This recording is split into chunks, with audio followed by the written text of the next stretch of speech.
നമ്മളപ്പോൾ കുതിരയെടുപ്പ് കാണാനായിട്ട് വന്നിട്ടുണ്ട്. ആ തറയിലൊക്കെ വെള്ളം ഒഴിച്ച് സെറ്റ് ചെയ്തിട്ടേക്കാണ് അല്ലേ ദേവു? ഹായ്. എന്താണ് തിരുവാതിരയായിട്ട് സന്തോഷം? തിരക്ക് കാണാൻ വേണ്ടി പോകണം. തിരക്ക് അധികം തിരക്കില്ല ഇത്തവണ. എനിക്ക് തോന്നണം നല്ല ഇത് വെയിൽ താന്നു കഴിയുമ്പോഴത്തേക്കും തിരക്കാവുമായിരിക്കും. ഇന്നലെ നമ്മുടെ രാത്രി വന്ന് കിടന്ന വരവി സ്ഥലമാണ് കേട്ടോ. ഈ കടയ്ക്കാർക്ക് ഒരു ചൊല്ലുണ്ട്, നമ്മൾ എന്തെങ്കിലുമൊക്കെ ഉടക്കുണ്ടാക്കിയിട്ട് ലാസ്റ്റ് പറയുന്ന ഒരു ഡയലോഗുണ്ട്, ചേട്ടാ തിരുവാതിരയ്ക്ക് കുതിരച്ചോട്ടി കാണാമെന്ന്. ആ കുതിരച്ചോട്ടാണ് ചേട്ടാ.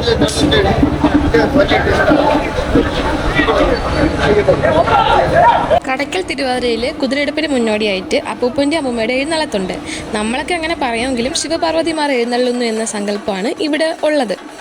അപ്പോൾ ആ ഒരു ഘോഷയാത്രയാണ് നിങ്ങൾ ഈ കണ്ടുകൊണ്ടിരിക്കുന്നത്.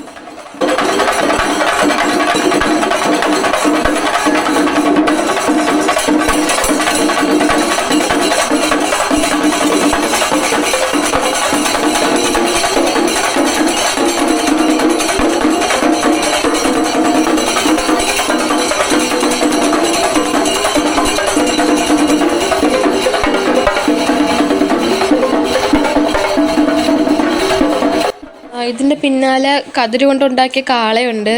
ഇത് ഉദ്ദേശിക്കുന്നത് ഇവിടുത്തെ കാർഷിക സമൃദ്ധിയെക്കുറിച്ചാണ്. പിന്നെ അല്ലാണ്ട് ഈ പോകുന്ന മയിൽപ്പീലി തെയ്യമൊക്കെ എനിക്ക് ഒരുപാട് ഇഷ്ടപ്പെട്ടു. ഇത് എന്ത് ടൈപ്പ് തെയ്യണമെന്നൊന്നും അറിയത്തില്ല, പക്ഷെ നേരിട്ട് കാണുമ്പോൾ സൂപ്പർ ഭംഗിയുണ്ട്.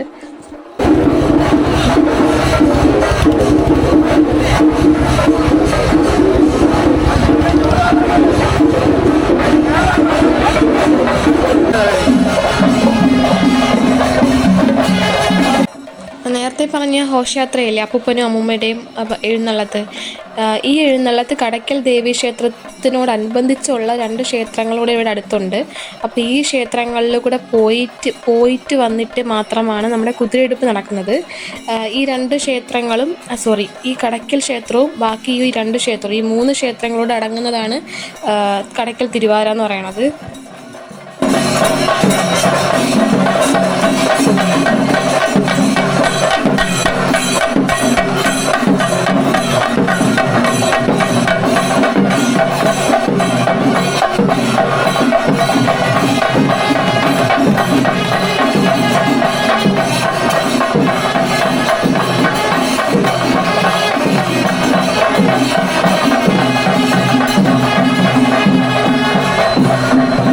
നമ്മൾ ഇന്നലെ നൈറ്റ് പോയി കണ്ട കുതിരയാണ് ഇപ്പോൾ നിങ്ങൾ ഈ കാണുന്നത്. പക്ഷേ അതിൻ്റെ ഫൈനൽ ലുക്കാണ് നിങ്ങൾ ഇപ്പോൾ ഈ ഒരു വീഡിയോയിൽ കാണുന്നത്. ഫുൾ കണ്ടില്ലേ എത്ര പൊക്കമുണ്ടെന്നാ, 2 നില കെട്ടിടത്തിൻ്റെ അത്ര പൊക്കമുണ്ട്. അതുമാത്രമല്ല അതിൻ്റെ ആ ഒരു ഒറ്റ തടിയാണ് അങ്ങോട്ടോ ഇങ്ങോട്ടോ യൂസ് ചെയ്തിട്ടുള്ളത്. ഒരു വലിയ തടിയാണ്.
നല്ല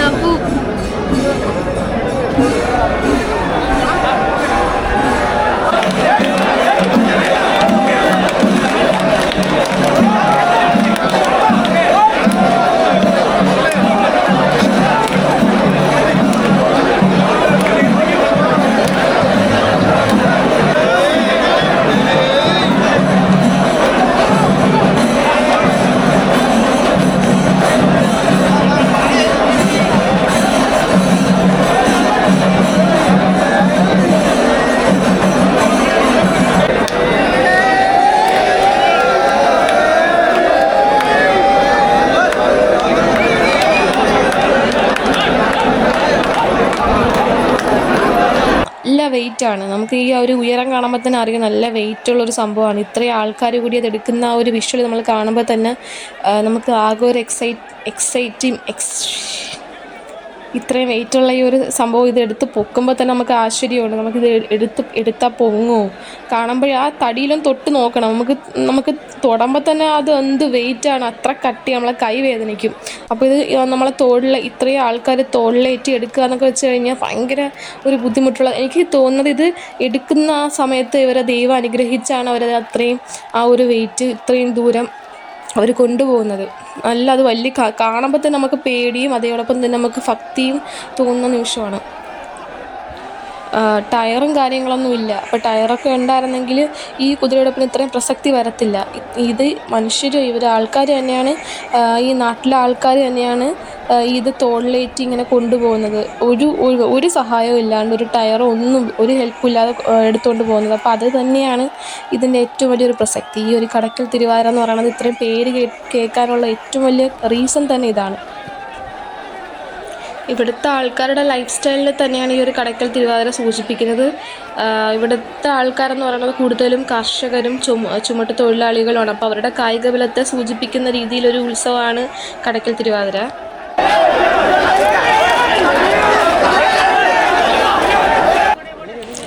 കുതിരയെടുപ്പ് കാണുമ്പോൾ ഉള്ളത് ഏറ്റവും ഇമ്പോർട്ടൻറ്റ് കാര്യം എന്ന് വെച്ച് കഴിഞ്ഞാൽ ഇതെടുത്ത് ചുമ്മാ ഇങ്ങനെ നടക്കുക മാത്രമല്ല, ഈ വെയിറ്റുള്ള ഈ സാധനം എടുത്ത് അവർ കഷ്ടപ്പെട്ട് ഇങ്ങനെ നടക്കുക മാത്രമല്ല, ഇതവർ നന്നായിട്ട് കുലുക്കും. നമുക്കറിയാം, അത് കാണുമ്പോൾ അറിയാം, അതിലൊരു ഇങ്ങനെ തൂങ്ങിക്കിടക്കുന്ന ഒരു എന്തിനാണ് അത് സംഭവം അലങ്കാരങ്ങൾ ഇങ്ങനെ തൂങ്ങിക്കിടപ്പുണ്ട്. അപ്പോൾ ഈ സാധനം ഏറ്റവും വലിയ പർപ്പസ് എന്ന് വെച്ച് കഴിഞ്ഞാൽ ഇവരിത് കുലുക്കുമ്പോൾ ഇനി എത്ര ദൂരെ നിന്ന് നമ്മൾ നോക്കുമ്പോഴുള്ള ആ വിഷ്വൽ, അതെന്ത് സൂപ്പറാണ്. നമുക്കത് പറഞ്ഞറിയിക്കാൻ പറ്റത്തില്ല ആ ഒരു ഭംഗി എന്ന് പറയണത്. നമുക്ക് ഒരു നിമിഷം സൂപ്പറായിട്ടിത് കുലുങ്ങുന്നുണ്ട്, സൂപ്പറായിട്ടിത് ആടുമ്പോൾ ആ ഭംഗി എന്ന് വെച്ചാൽ സെറ്റാണ്. പക്ഷേ അതിൻ്റെ പിന്നിലെ എഫേർട്ടെന്ന് വെച്ചാൽ അവർ ഇങ്ങനെ എടുത്ത് ആ തടി എടുത്ത് അവരിങ്ങനെ എറിയുന്ന കണക്കാണ് നമുക്ക് തോന്നുന്നത്. ഇങ്ങനെ പൊക്കുകയും താക്കുകയും ചെയ്തിട്ട് കുലുക്കുമ്പോൾ ഉള്ള ഒരു വിഷ്വൽ എഫക്റ്റ് എന്ന് പറയണത്. അതുമാത്രമല്ല, ചില സമയങ്ങളിൽ ഇത് അവർ ഒരു സൈഡ് ചരിക്കാറൊക്കെ ഉണ്ട്. അപ്പോൾ അത് അവർ ഇത്തിരി റെസ്റ്റ് ചെയ്യണതാണ്. റെസ്റ്റ് മീൻസ് ഒരാൾ ചിലപ്പോൾ കണ്ടിന്യൂസ് നമുക്ക് കൊണ്ടുപോകാൻ പറ്റത്തില്ലല്ലോ. അപ്പോൾ ജസ്റ്റ് ഒന്ന് ചായ്ക്കുമ്പോൾ തന്നെ നമ്മൾ ആ കണ്ട് നിൽക്കുന്ന ആൾക്കാർ, ആ കണ്ടല്ലോ നിങ്ങൾ, ജനങ്ങളാണ്. ഇത്രയും ഒരു ക്രൗഡിൻ്റെ ഇടയിൽ ഇങ്ങനെ ചലിക്കുമ്പോൾ നമ്മൾ തലയിൽ കൂടെ വീഴുമെന്നൊക്കെ ഉള്ള ഒരു പേടി, അത് ജീവൻ പണയം വെച്ചുള്ള നിപ്പാണ് നമ്മൾ അതിൻ്റെ അടുത്ത് നിൽക്കുമ്പോൾ ഉള്ള കാര്യം. പക്ഷേ അത് വീഴത്തില്ല, അത് അവരുടെ ആ ഒരു വിശ്വാസമാണ്, കണ്ട് നിൽക്കുന്നവരുടെ വിശ്വാസമാണ്. പക്ഷേ എന്നാലും ഒരു നിമിഷം നമ്മളങ്ങ് പേടിച്ച് നെഞ്ചിടിച്ച് പോവും ഇതിങ്ങനെ ചരിഞ്ഞ് വരുമ്പോഴത്തേക്കും.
ഞാൻ മനസ്സിലാക്കിയ ഒരു വലിയ കാര്യം എന്താണെന്ന് വെച്ച് കഴിഞ്ഞാൽ ഈ തിരുവാതിര ദിവസം ഈ ഒരു നാട്ടിൽ, ഈ ഒരു കടയ്ക്കൽ നാട്ടിൽ നിയമത്തിനൊന്നും വലിയ പവറില്ല, നിയമത്തിനോ കോടതിക്കൊന്നും വലിയ പവറില്ല എന്ന് എനിക്ക് തോന്നിയിട്ടുണ്ട്. കാരണം എന്ന് വെച്ച് കഴിഞ്ഞാൽ ഇത് അവരുടെ ഡേ ആണ്. ഇവിടെ ഇത്രയും ജനങ്ങളും അതിൻ്റെ ഇടയിൽ ഒരു തല്ല് നടന്നാൽ പോലും അതിനിടയിൽ പോലീസിന് ഇടപെടാൻ പോലും പറ്റത്തില്ല. അവർ നോക്കി നിൽക്കുകയേ ചെയ്യത്തുള്ളൂ. ഞാൻ കുറ്റമായിട്ട് പറയണതല്ല, പക്ഷേ നമ്മളങ്ങനെ ശ്രദ്ധിച്ചിട്ടുണ്ട്. കാരണം ഒന്നും ചെയ്യാൻ പറ്റാത്ത അവസ്ഥയാണ്. അത്രയും തിക്കും തിരക്കും, അത്രയും ഒരു ചെറിയൊരു തീപ്പൊരി വീഴുന്ന കണക്കായിരിക്കും, ഒരു ചെറിയൊരു സംഭവത്തിൽ നിന്നായിരിക്കും ഒരു വലിയ അടി ഉണ്ടാകുന്നത്. അത്രയ്ക്ക് വൈകാരികമായാണ് ഈ നാട്ടുകാർ ഇതെടുക്കുന്നത്. ഈ ഒരു ദിവസം ഇവിടുത്തെ എല്ലാവരും അവർ രാജാക്കന്മാരെ കണക്കാണ്. നമുക്കൊരു ഔട്ട്സൈഡറിന് വന്നിട്ട് ഒരിക്കലും അവിടെ അധികാരം സ്ഥാപിക്കാനോ ജസ്റ്റ് നമ്മളെ വണ്ടിയൊന്ന് ഹോൺ അടിച്ചാൽ പോലും നമ്മൾ ആരെയും എപ്പോൾ വേണമെങ്കിലും അവർക്ക് എപ്പോൾ വേണമെങ്കിലും അവർക്കിടയിൽ ഒരു പ്രകോപനം ഉണ്ടാവാം. അതുകൊണ്ട് തന്നെ നമ്മൾ ഒരുപാട് നമ്മുടെ പോർഷൻ ക്ലിയർ ചെയ്ത് വേണം നമ്മൾ മുന്നോട്ട് പോവേണ്ടത് അവിടെ ചെല്ലുമ്പോൾ ആ ഒരു ദിവസം. പിന്നെ നമുക്കിത് കണ്ട് നിൽക്കുമ്പോൾ ചിലപ്പോൾ നമുക്ക് തോന്നും നമുക്കും അതിൽ പോയി പിടിച്ച് പൊക്കണം, കുതിരയെടുപ്പ് എടുക്കണം എന്ന് നമുക്ക് തോന്നുമെങ്കിലും അത് നമുക്ക് ചെയ്യാൻ പറ്റത്തില്ല. കാരണം അങ്ങനെ ചെയ്ത് കഴിഞ്ഞാൽ ഒരു പക്ഷേ ഒരു ഇടിയൊക്കെ പ്രതീക്ഷിക്കാം. ബിക്കോസ് അത് അവരുടെ കരക്കാരൊക്കെ ഒരുപാട് നാളത്തെ പ്ലാനിങ്ങിൽ ഒരുപാട് വ്രതമൊക്കെ എടുത്ത് അവർ ചെയ്യുന്ന ഒരു കാര്യമാണ്. അത് മാത്രമല്ല അവർ ഭയങ്കര വയലൻ്റായിട്ട് ഓരോ കുതിരയുടെയും ഓരോ ചട്ടത്തിനും പിടിക്കേണ്ട ആൾക്കാരുണ്ട്. ഇന്നലെ കഴിഞ്ഞ വീഡിയോയിൽ അച്ഛൻ പറയുന്നുണ്ട് ഓരോ ഭാഗങ്ങളിലും ഓരോ പാർട്ടിലും പിടിക്കേണ്ട കരക്കാരുണ്ട്.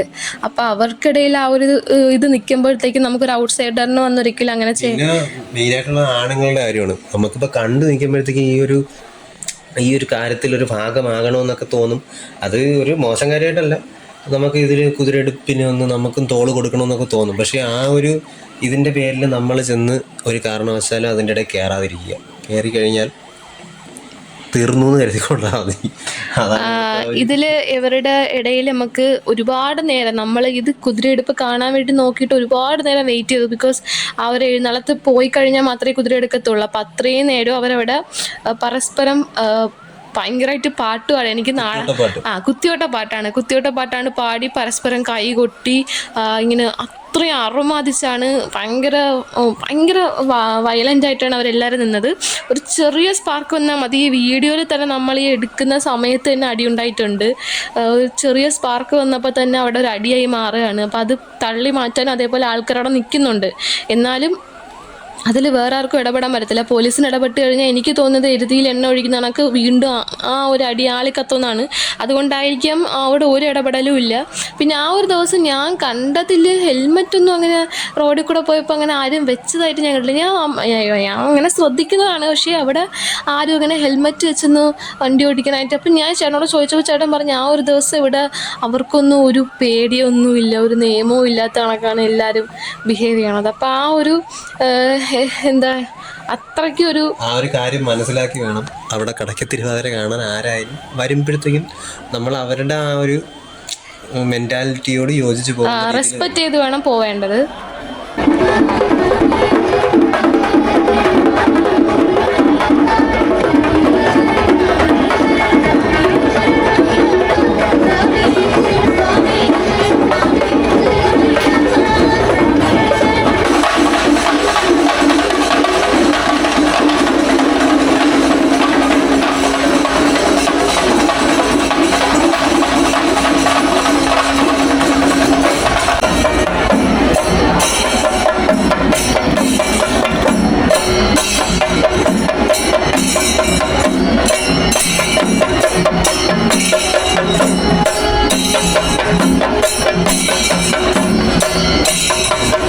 നേരത്തെ പറയാൻ വിട്ടുപോയതാണ്, നമ്മൾ ഈ കണ്ട അപ്പൂപ്പനും അമ്മൂമ്മയുടെയും ഈ ഒരു എഴുന്നള്ളത്ത് കൊണ്ടുവരുന്നത് ആറ്റുപുറം പുല്ലുപണ ടീംസാണ്. അവിടുത്തെ കരക്കാരാണ് ഇത് കൊണ്ടുവരുന്നത്. ഇത് എല്ലാ വർഷവും നടന്നു വരുന്നൊരു കാര്യമാണ്. അവർക്കാണ് ഇതിൻ്റെ ഒരു അവകാശമുള്ളത്. ഈ ഒരു എഴുന്നള്ളത്ത് കടന്നു പോയാൽ മാത്രമേ നമ്മളെ കുതിരയടപ്പ് നടക്കത്തുള്ളൂ. അപ്പോൾ ഇതിൻ്റെ ഒരു ഇമ്പോർട്ടൻ്റ് ആയിട്ടുള്ള കടയ്ക്കൽ കുതിരയടപ്പിൻ്റെ ഏറ്റവും ഇമ്പോർട്ടൻ്റ് ആയിട്ടുള്ളൊരു പാർട്ടാണ് ഈ ഒരു അപ്പൂപ്പനും അമ്മൂമ്മയുടെയും എഴുന്നള്ളത്ത്. അപ്പോൾ അത് വന്നിട്ടുള്ളത് ആറ്റുപുറം പുല്ലുപണക്കാരുടെയാണ്. അതുപോലെ ഓരോരോ കരക്കാർക്കും അവരുടേതായ ചുമതലകളുണ്ട്. അപ്പോൾ ഇതെല്ലാം അവർ കറക്റ്റായിട്ട് എല്ലാ വർഷവും മെയിൻറ്റെയിൻ ചെയ്ത് കറക്റ്റ് പോകുന്നുണ്ട്. അപ്പോൾ അത് തന്നെ ഒരു വലിയ പ്രത്യേകതയാണ്.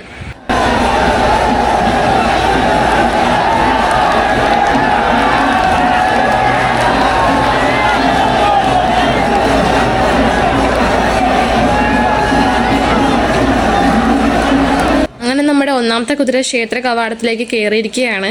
ഒരുപാട് ദൂരം ഇവർ നടന്നിട്ടാണ് ഇവിടെ ഇപ്പം എത്തിയേക്കുന്നത്. പക്ഷേ ഇവിടെ വന്നു കഴിയുമ്പോൾ ഒരു പുതിയ മനുഷ്യൻ എന്ന നിലയിൽ ഒരു കണക്കാണ്. പക്ഷേ ഇവിടെ എത്തിക്കഴിയുമ്പോൾ എല്ലാവരും ഒരു പുതിയ മനുഷ്യൻ എന്ന പോലെയാണ്, ഭയങ്കര ഊർജ്ജത്തോടെയാണ് അവർ ഇത് മുന്നോട്ട് കൊണ്ടുവരുന്നത് മാത്രമല്ല, ഈ ഒരു കോമ്പൗണ്ടിലോട്ട് കയറ്റി കഴിഞ്ഞാൽ പിന്നെ ഈ ഒരു കുതിര പലതവണയായിട്ട് ഇങ്ങനെ എടുത്തു പൊക്കിയിട്ട് ഡാൻസ് കളിപ്പിക്കുകയും നൃത്തം ചെയ്യിക്കുന്ന പോലെ നമുക്ക് തോന്നിപ്പിക്കുകയും ചെയ്യും.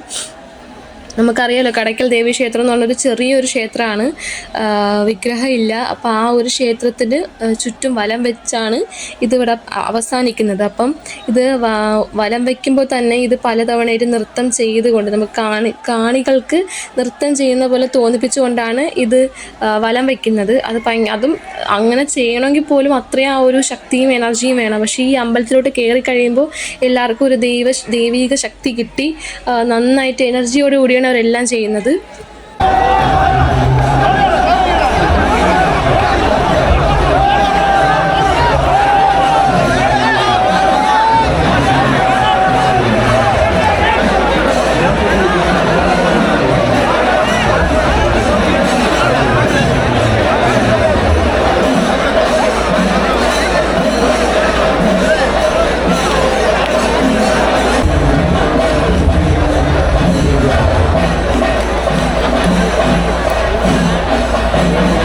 പിന്നെ ഈ ഗോപുരത്തിൻ്റെ ലൈറ്റ് വർക്കൊക്കെ നന്നായിട്ടുണ്ട്.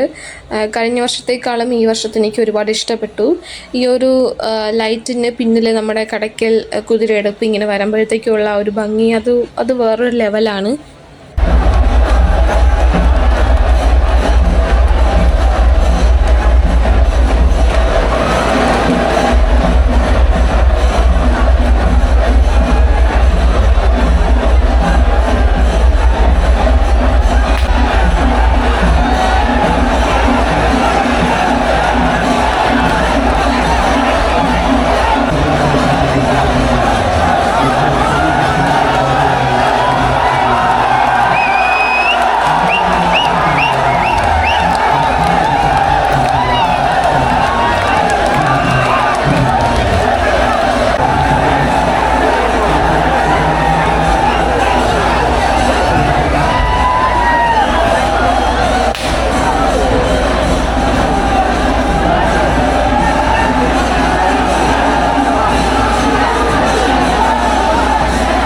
നമ്മുടെ ഈ കുതിര ശ്രീകോവിലിൻ്റെ മുമ്പിൽ വന്ന് കഴിയുമ്പോൾ ഒരു മൊമെൻറ്റ്, അത് ഈ കടയ്ക്കൽ തിരുവാതിര കാണാൻ വേണ്ടി വന്നവർക്കൊക്കെ ഒരു വലിയൊരു ഭാഗ്യ നിമിഷമാണ്. നമ്മളത് വീഡിയോയിൽ കറക്റ്റായിട്ട് എടുത്തിട്ടുണ്ട്. നമുക്കത് എടുക്കാൻ കഴിഞ്ഞത് നമ്മുടെ ഒരു വലിയൊരു ഭാഗ്യമാണ്. ഈ ശ്രീകോവിലിൻ്റെ മുമ്പിൽ ഇങ്ങനെ വന്ന് കുതിര കളിക്കുമ്പോഴത്തേക്കും മനസ്സിലുള്ള കാര്യം എന്താണെന്ന് വെച്ച് കഴിഞ്ഞാൽ, അടുത്ത വർഷം ഇനി കുംഭമാസത്തിലെ തിരുവാതിരയ്ക്ക് ഈ തിരുനടയിൽ നമുക്ക് കുതിരയായിട്ട് വരാൻ പറ്റും. അപ്പോൾ അതാണ് ആ മനസ്സിലുള്ള ആ ഒരു മെയിനായിട്ടുള്ള ഒരു വിഷമം എന്നുള്ളത്. തിരുവാതിരയ്ക്ക് കുതിരയെടുപ്പ് കഴിയാറായി എന്നുള്ള ആ ഒരു വിഷമം. അപ്പം നമ്മളൊക്കെ എൻ്റെയൊക്കെ കുട്ടിക്കാലത്തല്ല ഇപ്പോഴും കലണ്ടറൊക്കെ വന്നു കഴിഞ്ഞാൽ ആദ്യം നോക്കുന്നത് കടയ്ക്കൽ തിരുവാതിര ഏത് ദിവസം എന്നൊക്കെയാണ്. എന്നിട്ട് ദിവസം എണ്ണി കാത്തിരിപ്പാണ്. അത് നമുക്ക് ഈ കടയ്ക്കൽക്കാർക്കൊക്കെ കടയ്ക്കൽ തിരുവാതിര എന്ന് പറയുന്ന സാധനം അത്രയും ഒരു വലിയ വികാരമാണ്. ഓണത്തെക്കാളും വലിയ ആഘോഷം ഈ തിരുവാതിരയും കുതിരയെടുപ്പൊക്കെയാണ്. എടുപ്പ് കഴിയുന്നതോടുകൂടി നമ്മുടെ ഈ ഒരു ഉത്സവം തിരുവാതിരയുടെ കഴിയല്ല, ഇനിയാണ് യഥാർത്ഥ ആഘോഷം വരാനിരിക്കുന്നത്. 10-24, എനിക്ക് കറക്റ്റ് അറിയത്തില്ല, 28 അല്ലേ, അത്രയും കരക്കാരുടെ ഘോഷയാത്രയും കെട്ടുകാഴ്ചയും ഫ്ലോട്ടുകളും ആകെ ഒരു വലിയൊരു ബഹളമായിട്ട് ഇനി വരാൻ പോകുന്നതേ ഉള്ളൂ. അപ്പോൾ അതിനുള്ള വെയിറ്റിങ്ങിലാണ്. അപ്പോൾ വെയിറ്റിങ്ങിൻ്റെ ഇടയ്ക്കാണ് ഞാൻ ഏറ്റവും വലിയ ആഗ്രഹമായിട്ടുള്ള ഒരു സംഭവം ചെയ്യാൻ പോവാണ്. ഞാനിങ്ങനെ ഓരോ ഉത്സവപ്പറമ്പിൽ പോയെങ്കിൽ ഇങ്ങനത്തെ സംഭവങ്ങളിൽ ഞാൻ കയറിയിട്ടില്ല, ഭയങ്കര പേടിയാണ്. ഞാൻ എവിടെയും പോയി അങ്ങനെ കയറാറില്ല. പക്ഷേ എന്തോ എനിക്ക് കണ്ടപ്പോൾ ഒരു ആഗ്രഹം തോന്നി. ചേച്ചിയുടെ കൊച്ചുങ്ങളും ചേച്ചിയാണ് മെയിൻ, എന്നെ ഒരുപാട് പ്രോത്സാഹിപ്പിച്ചു. അപ്പോൾ പിന്നെ ചേച്ചിക്ക് ധൈര്യമുണ്ട് എങ്കിൽ പിന്നെ ഞാനും കുറച്ച് ധൈര്യം കൊടുത്ത് കയറാമെന്നും കരുതി. അപ്പോൾ ഏറ്റവും കൂടുതൽ ഇതിൽ കയറണം എന്നുള്ള ആഗ്രഹം എനിക്കായിരുന്നു. പേടിയൊന്നുമില്ല, എന്നാലും പക്ഷേ കയറിയിട്ടുള്ള എൻ്റെ എക്സ്പീരിയൻസ് എന്ന് വെച്ച് കഴിഞ്ഞാൽ നിങ്ങൾ കണ്ടു മനസ്സിലാക്കിയാൽ മതി. അല്ലേ, എനിക്ക് ഭയങ്കര പേടിയാണ് ഈ സംഭവങ്ങൾ. എനിക്കത് മനസ്സിലായത് കയറിയപ്പോൾ എനിക്ക് മനസ്സിലായി. എനിക്ക് ഉയരമൊക്കെ ഭയങ്കര പേടിയാണ്. പ്രത്യേകിച്ച് ഉയരത്തിൽ നിന്ന് താഴോട്ട് ഇങ്ങനെ വരുന്ന ഒരു പോർഷൻ, ഈ ഒരു ജയിൻറ്റ് വീലിലാണ് കയറിയത്. മറ്റേ ബോട്ടിൽ കയറണമെന്നുണ്ട്. ചേച്ചി അവസാനം വരെ എൻ്റെ അടുത്ത് പറഞ്ഞു, നിനക്ക് ഞാൻ ചിലവ് ചെയ്യാം, നമുക്ക് കയറാം, വാ. ഞാൻ ചെന്നില്ല, കാരണം അതിലും കൂടെ കയറിയിരുന്നെങ്കിൽ എൻ്റെ ആത്മാവ് അങ്ങ് മോളി എത്തി. ഒന്നും പറയാനില്ല. ദേവന്റെ ഊപ്പാട് വന്നിരിക്കുകയാണ്. ഭയങ്കര ആഗ്രഹമൊക്കെ ഇറങ്ങി എന്നെ കൊണ്ടാ എനിക്ക് വല്ല പറ്റൂ ചേട്ടാ, മരുന്ന് വിളിക്കാൻ കുഴപ്പമില്ല. മുമ്പത്തെ ആ ഒരു സംഭവം അത് മാത്രമേ എനിക്ക് ജയൻവീൽ അപകടം അല്ല, പത്രത്തിൽ ഒരിക്കലുണ്ടായിരുന്നു. പൊളിഞ്ഞു പോയല്ലേ, അത് ഒരു കൂപ്പ തെറിച്ചു പോയി. ഓയ്യോ, അതാണ് ഞാൻ പറഞ്ഞ ബോട്ടാകുമ്പോ സേഫ് ആണ്.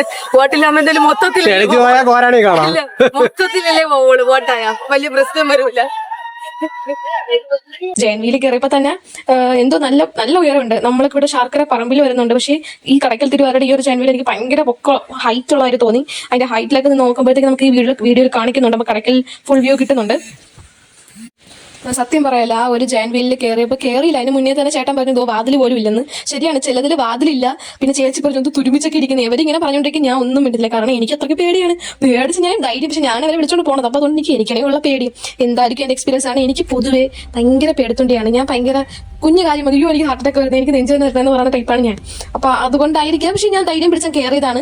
കയറി കഴിഞ്ഞപ്പോഴും ആ സ്ക്രൂ ഒക്കെ ഊരി എനിക്ക് ഇന്ന് നോക്കിയപ്പോൾ ഒരു ഹിന്ദിക്കാരൻ ആള്, ഒരു ചേട്ടനങ്ങോട്ടാണ് ഇരുന്ന് മറ്റേ സംഭവം പിടിച്ച് കറക്കുന്നു, വലിക്കുന്നു, ചവിട്ടുന്നു. ഇപ്പോൾ ഒരു ബെൽറ്റ് എനിക്ക് കറക്റ്റ് തോന്നി, നമ്മൾ ഈ മില്ലിലൊക്കെ പോകുമ്പോഴത്തേക്ക് ഇങ്ങനെ കുറെ ബെൽറ്റ് കിടന്ന് കറങ്ങൂല, അത് കണക്ക് ചവിട്ടി കറക്കാണ്. ആ ഒരാളുടെ ആ ഒരു ബലൂൺ, ആ കാലിലെ ചവിട്ട് ആ ബെൽറ്റിനെ കറക്കണം. ആ ബെൽറ്റിന്റെ സ്പീഡ് കാണുമ്പോൾ ഞാൻ ഇടയ്ക്ക് നോക്കിയപ്പോൾ ഇവിടേക്ക് ഒരു കീറല് പോലെ ബെൽറ്റിന് ദൈവമേ പൊട്ടെങ്ങനെ ചെയ്ത് കഴിഞ്ഞ്. അപ്പൊ ചേട്ടൻ പറഞ്ഞു പൊട്ടിയാൽ അവിടെ നിൽക്കുമ്പോൾ താഴെ പോയില്ലെന്ന്. ബിബിൻദാസിനെ നമ്മുടെ കടക്കത്തിനുകാരേക്ക് കളഞ്ഞു കിട്ടിയിട്ടുണ്ട്. ബിബിൻദാസിനെ കൂട്ടുകാരനെ സജിത്താ നമ്മളായിട്ടൊക്കെ ബന്ധമുണ്ട്. സജിത്ത് ജനിച്ചപ്പോ തൊട്ടുള്ള കൂട്ടുകാരൻ. ഒരു കട്ടിൽ കിടന്നിട്ടുണ്ടാവും. അത് അങ്കമാടി വെച്ച് കിടന്നിട്ടുണ്ട് ഒരു വായിൽ. അങ്കമാടിയിൽ എനിക്ക് ആകെ പറ്റിയ അവസ്ഥ കൂടെ ധരിച്ചു എന്നുള്ളതാണ്. അതായത് നമ്മളെ അച്ഛന്മാരും കൂട്ടുകാരാണ്. അവരൊരുമിച്ചാണ് ഗുജറാത്തിൽ കടയിട്ട്. അവർ പ്ലാൻ ചെയ്തതാണല്ലോ ഒരുമിച്ച്. അല്ല, കല്യാണം ഏകദേശം അങ്ങനെ എന്റെ അച്ഛൻ്റെ കല്യാണം കഴിഞ്ഞ് ഒരു 1.5-2 ആഴ്ച കഴിഞ്ഞപ്പോൾ പോയി കിട്ടി. ഈ തിരക്കിന്റെ ഇടയിൽ നിന്ന് നമുക്ക് വിപിൻ ചേട്ടനെയും സജിത്ത് ചേട്ടനെയും കിട്ടിയായിരുന്നു. രണ്ടുപേരും പൊളി വൈബാണ്. ആ ലിംഗശില്പവിതാ പ്രിയരെ വരികയായി. മഹാഭാരത യുദ്ധം 9ാം നാൾ. ആകാശരൂപിണിയായ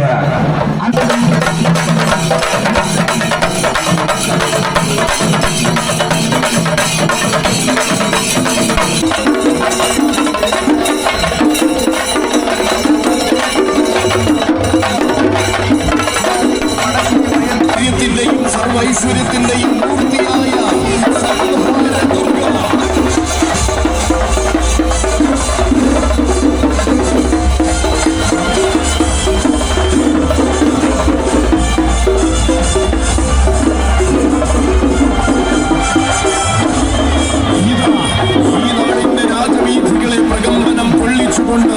ആദിപരാശക്തിയായ മഹാദേവിയുടെ മാതൃസ്വരൂപമായി കടന്നു വരികയാണ് സംഹാര ദുർഗ. പഞ്ചഭൂതങ്ങളും പ്രണമിച്ചു നിൽക്കുന്ന തമ്പുരാട്ടിയാം കടക്കലമ്മയുടെ സന്നിധിയിലേക്ക് വടക്കേ വയൽക്കരക്കാരുടെ ആത്മസമർപ്പണത്തിന്റെ പുണ്യമായി വന്നു ചേരുന്നു സംഹാര. നമുക്ക് ആ തിരക്കിൽ നിന്നാൽ സമയം പോണ പോലും അറിയത്തില്ല. ഏകദേശം ഒരു 12 മണിയെങ്കിലും ആയി കാണും. നമ്മളെ കെട്ടുകാഴ്ചയെല്ലാം അമ്പലത്തിലേക്ക് പ്രവേശിച്ച് തുടങ്ങിയിട്ടുണ്ട്. 1-2 അല്ല, ഒരുപാട് ഫ്ലോട്ടുകൾ, ഇഷ്ടമാതിരി ഫ്ലോട്ടുകളും കെട്ടുകാഴ്ചകളും ഒക്കെ കാണാനുണ്ട്. അപ്പോൾ ഓരോന്നായിട്ട് കാണുമ്പോൾ തന്നെ നമുക്ക് സമയം പോകണം ഒന്നും അറിയത്തില്ല. കഴിഞ്ഞ തവണ എനിക്ക് പിന്നെയും ബോറടിച്ചെന്ന് വേണം പറയേണ്ടത്. കാരണം ഇത് കണ്ട് നമ്മൾ ഉത്സവം കണ്ട് മടുക്കും എന്ന് കേട്ടിട്ടുണ്ട്. പക്ഷെ നമുക്ക് മടുക്കത്തില്ല. എന്നാൽ ഇവിടെ വന്നു കഴിഞ്ഞാൽ വെളുപ്പിന് 6 മണി വരെ കണ്ടിന്യൂ കണ്ടിന്യൂസ് കെട്ടുകാഴ്ചയാണ്, ബ്രേക്കൊന്നും ഇല്ല, കണ്ടിന്യൂസ് നമുക്ക് കാണാനുള്ള സംഭവമുണ്ട്. പക്ഷേ ഈ തവണ ഞാൻ എല്ലാം എൻജോയ് ചെയ്തു. എനിക്ക് ഉറക്കമെന്നൊരു സംഭവം വന്നില്ലായിരുന്നു. അത്രയ്ക്ക് നമ്മൾ ഓടി നടന്ന എല്ലാ ഫ്ലോട്ടും കണ്ട് എല്ലാം വീഡിയോ എടുത്ത് എനിക്ക് ഒരുപാട് ഇഷ്ടപ്പെട്ടായിരുന്നു. നമ്മളെ കടക്കൽ അമ്പലത്തില് എവിടെയാണ് എന്താണ് നമ്മളെ കടക്കൽ ദേവീക്ഷേത്രത്തിലെ ചിറയാണ് നിങ്ങൾ കാണുന്നത്. നമ്മളെ ചിറയിലെ ദീപാലങ്കാരമാണ്. പക്ഷെ നിങ്ങൾക്ക് ഡബിളായിട്ട് തോന്നുമെങ്കിലും ഡബിൾ അല്ല, എല്ലാം സിംഗിൾ ആണ്. കാരണം നമ്മളെ വെള്ളത്തിന്റെ റിഫ്ലക്ഷൻ അടിച്ച് തോന്നുന്നതാണ്. പക്ഷെ അടിപൊളി മേക്ക് ഓവറാണ് ഇവിടെ നടത്തിയിരിക്കുന്നത്. സൂപ്പർ ആയിട്ടുണ്ട് കണ്ടില്ലേ? നമ്മളെ വഴിയോര സ്ഥലം ഇട്ടേക്കുന്നത് ഫുള്ളും സൂപ്പറായിട്ട് അലങ്കരിച്ചിട്ടാണ്. ആൾക്കാരൊക്കെ അവിടെ ഇരിപ്പുണ്ട്.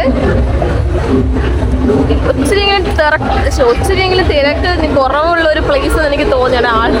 കുറെ പയ്യന്മാരൊക്കെ ഇരുന്ന് ഉറങ്ങുന്നത്. നമ്മൾ പുറത്ത് റോഡ് സൈഡിൽ നിന്ന് കഴിഞ്ഞാൽ നമുക്ക് ഉറങ്ങായിട്ട് വരണമായിട്ട് കാണാൻ പറ്റും. പക്ഷേ ഇരിക്കാനാണ് സ്ഥലം ഇല്ലാത്തത്. അപ്പം ഞാൻ പൊതുവെ കയറിയിരിക്കുന്ന ഒരു മതിലുണ്ട്. അപ്പം മതിലൊക്കെ ഫുൾ ആയിരുന്നു. എന്നാലും അതിൽ മണ്ടയിൽ സാഹസികമായി കയറിയൊക്കെ ഇരുന്നാണ് നമ്മൾ കുറേ നേരം കണ്ടത്. പക്ഷേ നമുക്ക് കണ്ടിന്യൂസ് ഇരിക്കാൻ പറ്റാത്തതുകൊണ്ട് ഇറങ്ങിയിട്ട് പിന്നെ അമ്പലത്തിലോട്ട് പോയി. അമ്പലത്തിൽ പിന്നെ പറയേണ്ട തിക്കും തിരക്കും എന്ന് പറഞ്ഞു കഴിഞ്ഞാൽ ഇത്രയും ഉണ്ടെന്ന് ഞാൻ പ്രതീക്ഷിച്ചില്ല. അതും ഞാൻ സമയം ഇടയ്ക്ക് നോക്കിയപ്പോൾ 2 മണി 3 മണി ആയിട്ട് പോലും ആ ഒരു ജനത്തിന്റെ തിരക്ക് കുറഞ്ഞിട്ടില്ല.